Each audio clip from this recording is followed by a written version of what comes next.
그러므로 내가 성소의 어른들을 욕되게 하며 야곱이 진멸당하도록 내어주며 이스라엘이 비방거리가 되게 하리라. 아멘. 신앙생활은 언제나 현재가 중요합니다.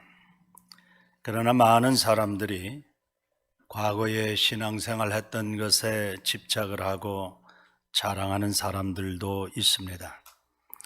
과거의 신앙생활은 오늘 신앙생활의 한 거울이 될 뿐입니다. 지금 우리들은 어떻게 하나님을 섬기고 있느냐, 그것이 더 중요하다는 것입니다. 어떤 사람들은 과거에 신앙생활했던 것을 자랑하기도 하는데 그런 사람들은 과거를 먹고 사는 사람들이라고 말할 수 있습니다. 과거의 신앙생활을 자랑하는 것은 태보적인 사람들이라고 말할 수 있습니다.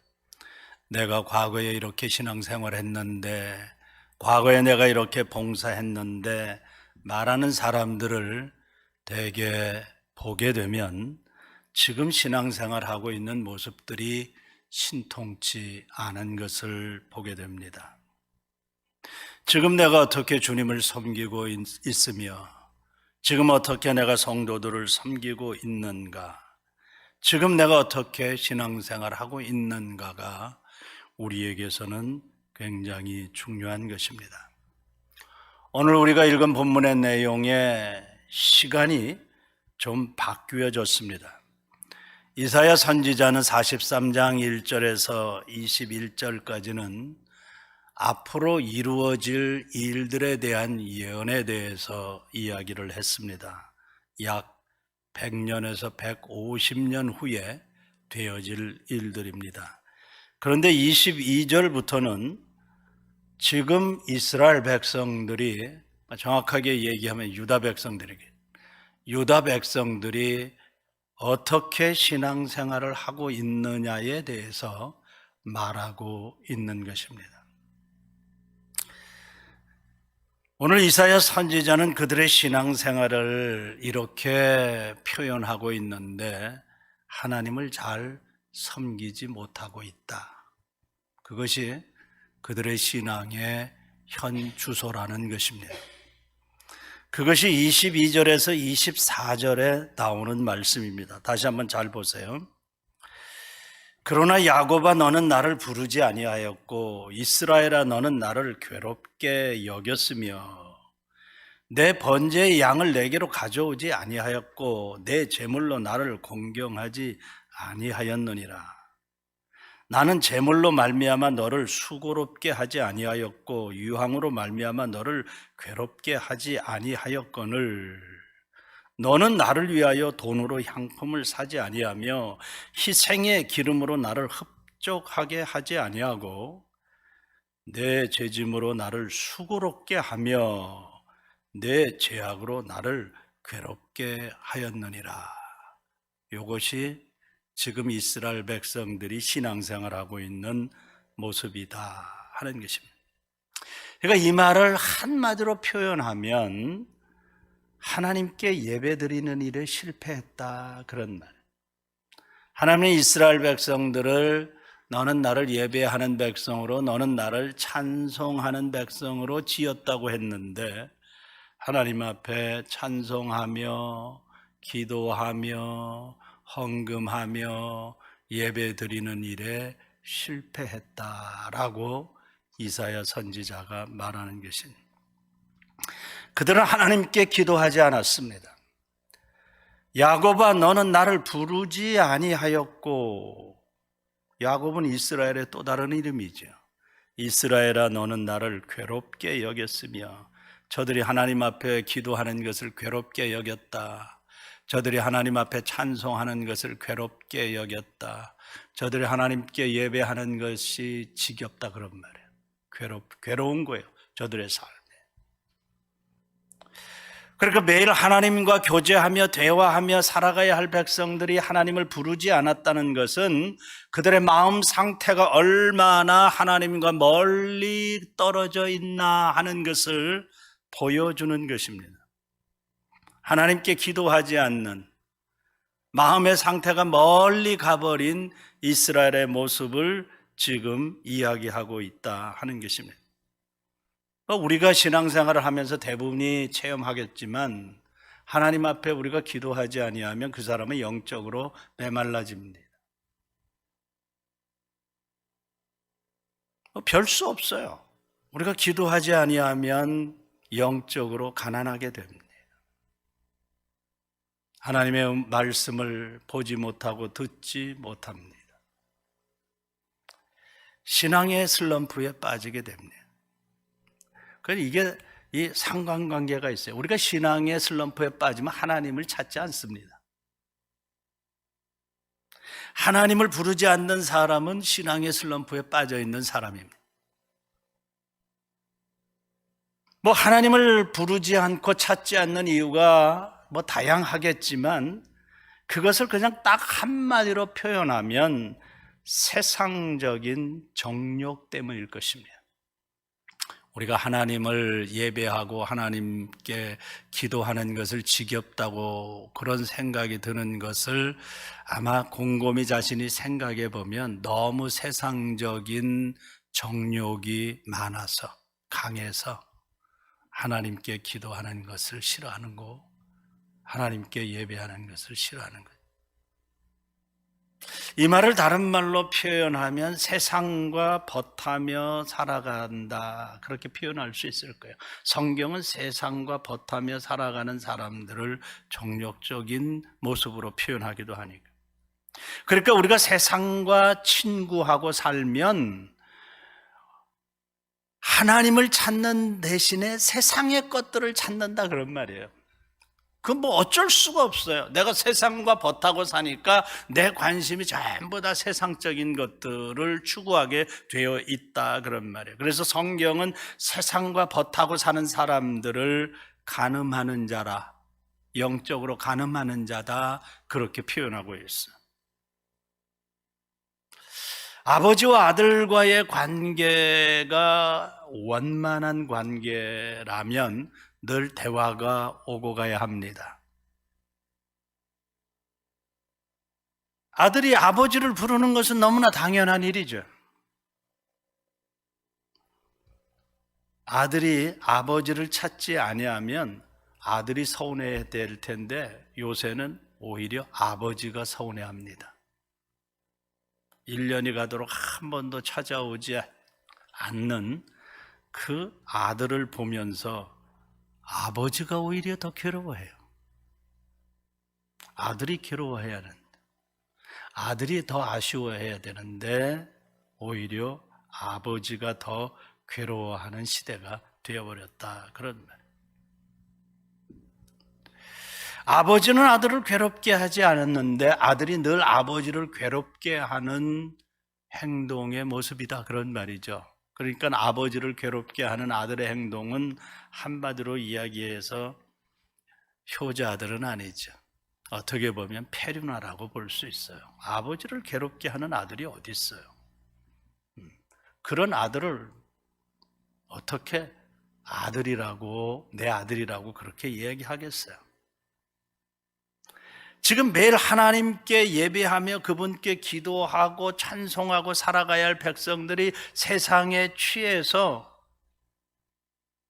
세상과 함께 살아가고 세상과 함께 대화하고 살아가는 그런 상태가 바로 지금 이스라엘 백성들의 상태다라고 이사야 선지자가 이야기하고 있는 거예요.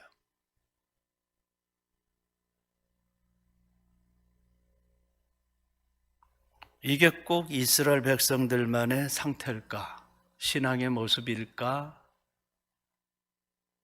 라고 생각하면 착각일 수 있죠. 우리가 신앙생활하는 신앙의 모습은 어떤가 하는 것을 돌아볼 수 있어야 한다는 것이, 지금 우리들은 하나님과 벗하며 신앙생활하고 있는가, 세상과 벗하며 살아가고 있는가 돌아볼 수 있어야 한다는 것입니다. 다른 거 다 제쳐놓고 이것을 단적으로 증명할 수 있는 것이 하나 있는데, 그게 뭐냐면 나는 하나님께 바른 예배를 드리고 있는가 하는 거예요. 나는 하나님께 예배하는 일이 기쁘고 즐거운가 하는 거예요.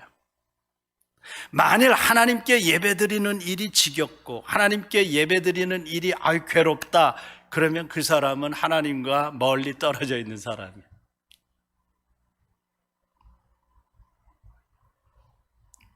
나는 하나님과 친구하며 살아가는 것이 너무너무 좋아. 그러니까 하나님과 벗하며 살아가는 사람들은 하나님을 기쁘시게 하는 예배를 드릴 수 있는 거예요.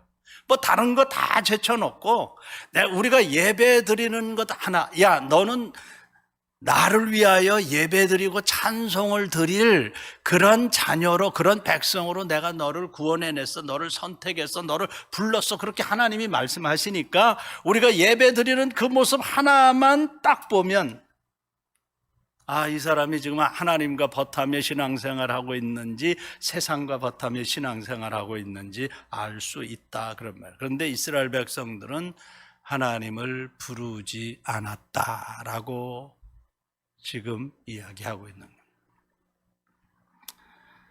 그들은 더 나아가서 하나님께 제물도 제대로 드리지 않았다라고 이야기합니다.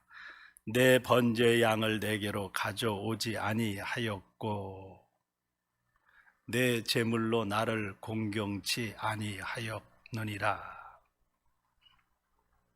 이스라엘 백성들은 하나님께 드릴 번제물을 제대로 드리지 않았어요. 이 번제물은 자신의 죄를 용서함 받기 위해서 드리는 번제물이에요. 하나님과 다시 화목하게 하기 위해서 드리는 번제물이에요. 그런데 그 번제물을 하나님께 제대로 드리지 아니했다라는 것이 지금 이스라엘 백성들이 신앙생활하고 있는 모습이다, 그런 말이죠. 이스라엘 백성들이 하나님에게서 마음이 멀다 보니까 제물 드리는 것이 아깝다는 생각이 든 거예요. 하나님께 드리는 제물이 아깝다라는 생각이 들면 그는 하나님으로부터 멀어진 증거예요. 이건 옛날이나 지금이나 똑같다, 그런 말이죠. 그런데 그런 행동이 하나님을 괴롭게 하는 행동이다, 그렇게 이사야 선지자가 말해요. 그래서 이런 거 보면 사람의 마음이 얼마나 중요한지 몰라요. 그래서 네 마음에서 생명이 난다, 그런 말씀을 하세요. 마음이 멀어지면 모든 것이 다 멀어지는 거예요. 이스라엘 백성들은 자신의 죄들을 용서함 받기 위해서 드리는 제물조차 아깝다는 마음이 들자 그 제물을 드리지 않게 되는 거야.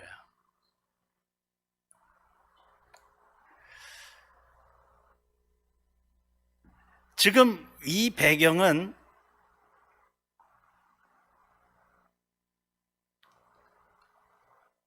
포로로 잡혀가기 전이죠. 그런데 저들이 바벨론의 포로로 잡혀가서 첫 번째, 두 번째, 세 번째로 고국에 돌아오게 됩니다. 그런데 말라기서 1장에 보면 말라기 선지자는 세 번째로 돌아온 이스라엘 백성들의 그 신앙의 모습, 물론 그 안에 이스라엘에 살고 있었던 사람들도 있었겠죠. 그러나 고국에서 돌아와서 저들이 그 백성들과, 원래 있던 백성들과 함께 신앙생활을 하고 있는 모습을 말라기 선지자는 뭐라고 이야기하는가 보면 저들은 율법을 어기고 흠있고 병든 제물들을 드렸다라고 얘기해요. 그게 말라기 선지자가 활동하고 있었던 백성들이 제물 드리는 모습이고 그 제물들을 받아서 하나님 앞에 그 제사를 드리는 제사장들의 모습이었어요. 하나님은 이런 이스라엘 백성들의 모습을 보시고 내게 제물로 공경하지 않았다라고 말하는 것이에요. 그러니까 이스라엘 백성들이 말하기를 언제 우리가 하나님께 제물을 드리지 않았습니까? 우리는 꼬박꼬박 하나님 앞에 나올 때마다 제물을 드렸습니다 라고 이야기해요. 그때 하나님께서 말라기 1장 6절 이하의 말씀을 쭉 읽어보면 이렇게 말씀하고 있어요. 내 이름을 멸시하는 제사장들아. 계속해서 보면 8절에 보면 만군의 여호와가 말하는데 너희가 눈먼 희생제물을 바치는 것이 어찌 악하지 아니하며 저는 것 병든 것을 드리는 것이 어찌 악하지 아니하냐. 이제 그것을 너희에게 총독에게 드려봐라. 그가 너를 기뻐하겠으며 너를 받아주겠느냐. 그렇게 하나님께서 반문했어요. 그러니까 그 말라기 시대의 이스라엘 백성들의 신앙의 현 주소도 너무너무 형편없는 거예요. 너무너무 타락한 거죠. 그러니까 하나님 앞에 드리는 것이 너무너무 아까우니까 그 흠 없는 것, 아주 어떻게 보면 아주 쌩쌩한 것, 뭐 그냥 사람들이 보기에 탐스러운 것, 이런 짐승들을 하나님 앞에 드리는 게 아니라 어차피 가치가 안 나가는 병든 것, 저는 것, 눈먼 것, 이런 거 갖다 제물로 드렸어요. 그런데 그것도 제사장들이 그냥 막 받았어요. 그리고 하나님 앞에 드리니까 야, 그거 총독에게 니네들이 한번 선물로 갖다 줘봐라 그래. 총독이 그거 받겠느냐? 총독이 그거 기뻐하겠느냐? 야, 너희들 총독도 그거 기뻐하지 않고 받지 않는데 내가 어떻게 그 재물을 재물이라고 받겠느냐? 그렇게 말씀하고 있는 거예요. 그러니까 이 하나님을 섬기는 모습이 얼마나 형편없었나. 좀 나쁘게 표현하면 완전히 타락한 거죠. 저들은 하나님을 괴롭게 하는 행동을 하면서도 하나님께 제사를 잘 드리고 있다고 스스로 착각하며 생각하면서 신앙생활을 했다는 것이죠. 근데 하나님은 그런 이스라엘 백성들에게 뭐라고 이야기하는가 하면, 야, 나는 제물로 너희들이 나를 잘 섬길 수 있도록 모든 것을 베풀어 줬다. 그렇게 얘기해요. 나는 제물로 말미암아 너희를 수고롭게 하지 아니었고, 유황으로 말미암아 돈 주고 유황을 사서 나한테 향을 이렇게 올리는 그러한 그 제사 드리는 그것으로 인해서 너를 괴롭게 하지 아니하였거늘 그랬어요. 야, 내 제물 드리는 일로 너희들을 수고롭고 괴롭게 하지 않았다 그런 말이야. 하나님이 이스라엘 백성들이 하나님을 잘 섬길 수 있도록, 제물을 잘 드릴 수 있도록 모든 삶의 환경들을 조성해 주셨다는 거예요. 저들이 소유하고 있는 것에서 형편대로 자유롭게 드릴 수 있게 하셨다는 거예요. 저들의 힘에 지나쳐서 마음에 근심을 하며 걱정하며 드리는 것을 요구하지 않았다 그런 말이에요. 그러니까 이스라엘 백성들이 마음만 있으면 얼마든지 기쁘고 감사하는 마음으로 드릴 수 있게 저들의 모든 삶의 환경들을 만들어 줬다 그런 말이에요. 그럼에도 불구하고 이 백성들이 세상과 버타고 사니까 마음에 욕심이 생긴 거예요. 재물에 욕심이 생긴 거예요. 하나님께 드리는 것이 아깝다라는 생각. 세상의 정욕에 취해서 살아가는 사람들은 하나님께 드리는 것이 아깝다라는 생각이 들어 마음에도 없는 재물을 드리고 인색한 마음으로 드릴 수밖에 없는 거예요. 흠 있고 병든 것, 저는 것을 드릴 수밖에 없는 거예요. 그리고도 나는 하나님 앞에 할 도리를 다했다. 그렇게 스스로 자위하고 신앙생활을 할 수 있다는 거죠. 그런데 하나님은 저들의 행동이 얼마나 나를 괴롭게 하는지 모른다라고 얘기해요. 저들이 드린 제사를 통해서 하나님이 기뻐하시는 것이 아니라 오히려 역겨워하셨다 하는 것이죠. 그래서 그 제물 안 받겠다 그래요. 너희들이 아무리 드려도 나는 안 받겠다. 그렇게 선언하시는 것이죠. 이스라엘의 그런 행동 때문에 하나님이 나는 괴로워 죽을 지경이다 그래. 예. 그게 오늘 본문의 표현이에요. 나는 괴로워 죽을 지경이다. 괴롭다 그러면. 하나님께 제물을 드리고 제사 드리는 일은 기쁘고 즐거운 일인데 오히려 그 일이 이스라엘 백성들에게 있어서는 죄 짓는, 범죄하는 일이 되었다. 헌금하고도 죄 짓는 그런 일을 하게 됐다. 그런 말이에요. 그래서 하나님은 이스라엘을 징계할 수밖에 없었던 것이고 이스라엘은 하나님의 징계를 받게 된 것이다. 그런 말이에요. 그게 28절 말씀이에요. 잘 보세요. 그러므로 내가 성소의 어른들을 욕되게 하며, 여기 성소의 어른들은 제사장과 선지자들을 가리키는 거예요. 야곱이 진멸당하도록 내어주며, 야곱은 이스라엘 백성들을 가리키는 말. 그들이 진멸당하도록 내어주며 수치를 당하도록 내어주며 이스라엘이 비방거리가 되리라. 너무너무 수치스러운, 포로로 잡혀가니까 많은 그 주위의 사람들이 볼 때, 이방 나라 사람들이 볼 때 조롱거리가 되고 비방거리가 되죠.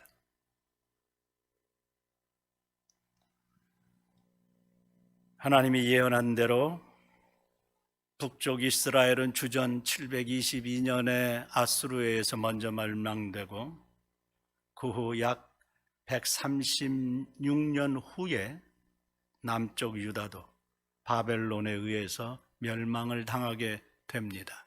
오늘 본문은 이 남쪽 유다 나라의 모습을 설명하고 있는 거예요. 그러니까 하나님은 범죄한 일에 대해서는 반드시 죄를 물으시는 분이시다. 왜냐하면 하나님은 공의로우신 분이기 때문에. 하나님의 공의가 모든 만물에 그대로 드러나는 거예요. 우리가 행한 대로 갚으시는 분이시다, 그렇게 말하는 거예요.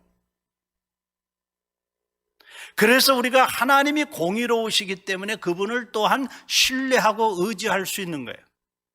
어떤 사람들에게는 공의로 심판하시고 공의로 징계하시는 하나님의 손길을 보게 되지만, 하나님 앞에서 신실하고 하나님 앞에서 정직하고 하나님 앞에서 끝까지 변함없이 충성스러운 삶을 사는 사람들에게는 그분이 너무너무 신뢰할 만하고 그분이 너무너무 의지할 대상이 되는 거예요. 그분이 하신 말씀대로 다 이루어지는 것을 믿기 때문에.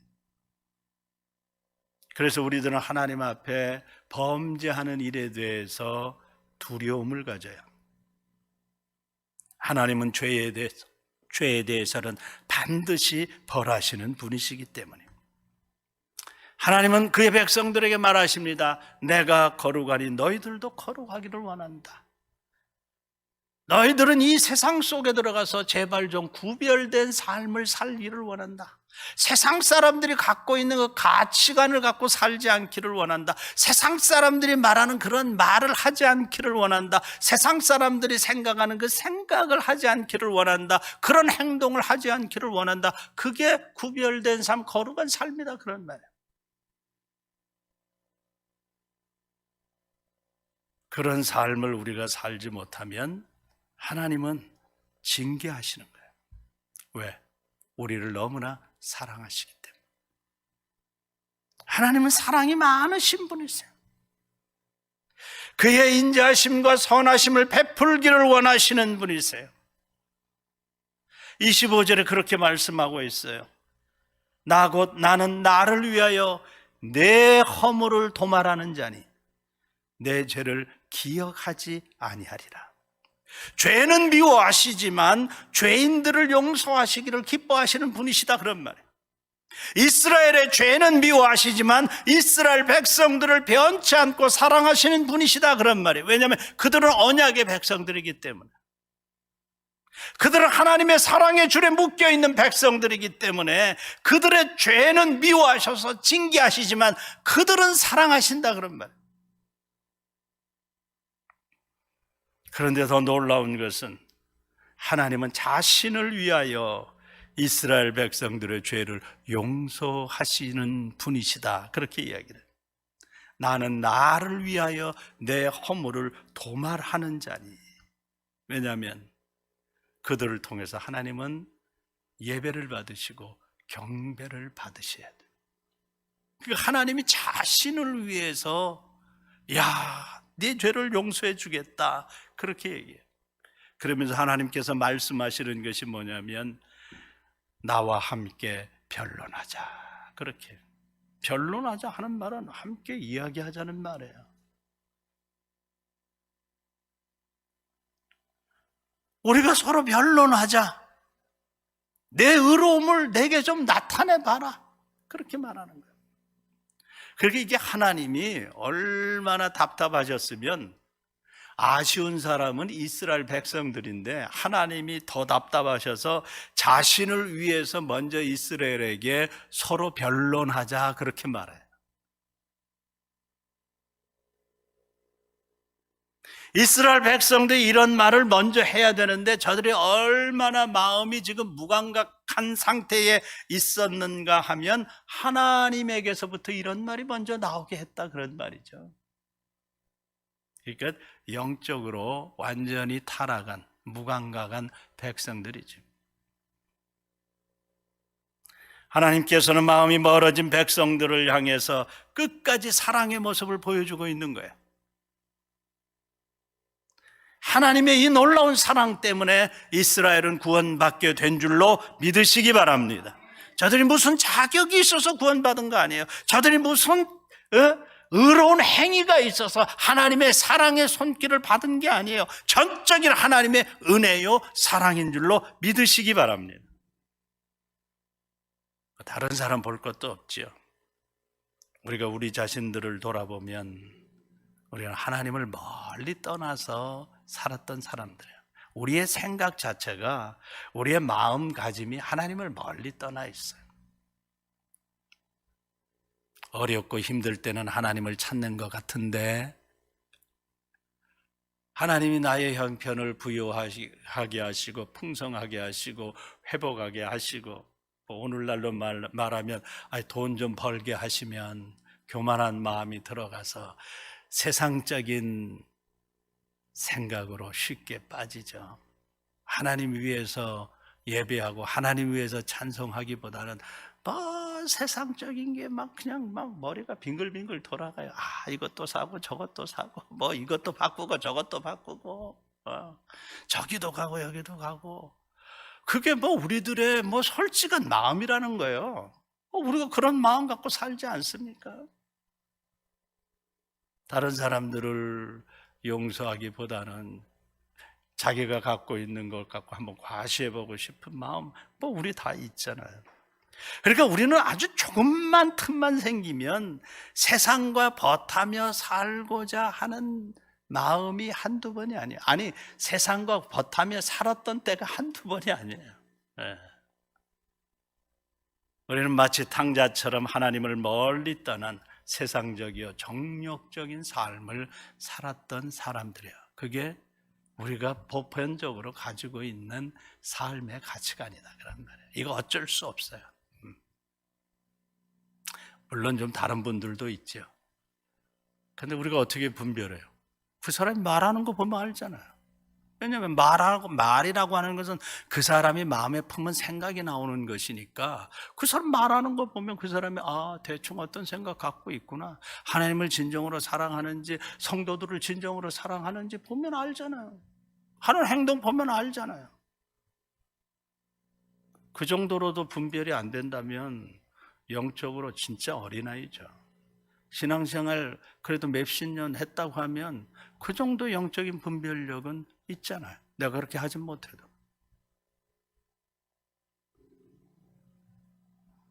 그 세상적이고 정욕적으로 하나님을 떠난 삶을 살기 때문에 하나님이 깨닫고 돌아오라고 징계의 벌을 주신다 그런 말이에요. 만약 하나님의 징계의 벌이 없다면 그 사람은 사생자라고 그랬어요. 하나님과 관계없는 사람이라고 했어요. 하나님이 너무너무 답답하셔서 우리에게 징계의 채찍을 드신 거예요. 그게 하나님의 사랑의 손길이라는 거예요. 나와 함께 대화하자. 도대체 어디서부터 네가 잘못되었니? 한번 살펴보자. 그리고 돌아오라. 그게 변론하자는 말이에요. 그게 하나님이 우리에게 주시는 징계의 사인이다 그런 말이에요. 우리가 하나님과 변론하고 우리가 깨닫고 하나님께로 돌아가면 우리의 모든 죄들을 용서해 주시고 다시는 기억하지도 않는다고 못 박아 주셨어요. 다시는 내 죄를 기억하지도 않겠다. 얼마나 사랑이 넘치는 분인지 몰라요. 우리가 징계를 당할 때에도 하나님은 마음이 괴로워서 그 징계가 빨리 지나가기를 원하시는 분이신 줄로 믿으시기 바랍니다. 우리가 이 주님의 사랑의 음성을 들을 수 있어야 합니다. 오라, 우리가 서로 변론하자. 무엇이 내가 잘못되었는지 서로 이 대화하자는 이 음성을 듣고 돌이켜야 합니다.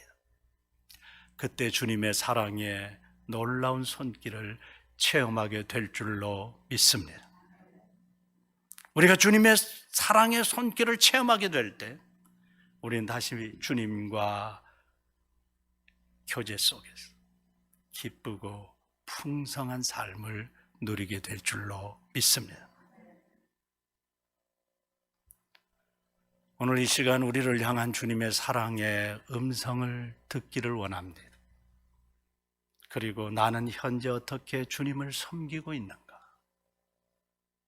나는 지금 어떻게 성도들을, 내 이웃들을 섬기고 있는가? 나는 지금 어떻게 신앙생활하고 있는가? 돌아보면서 주님께 더 가까이 나아갈 수 있는 복된 성도들이 되시기를 축복합니다. 기도하겠습니다.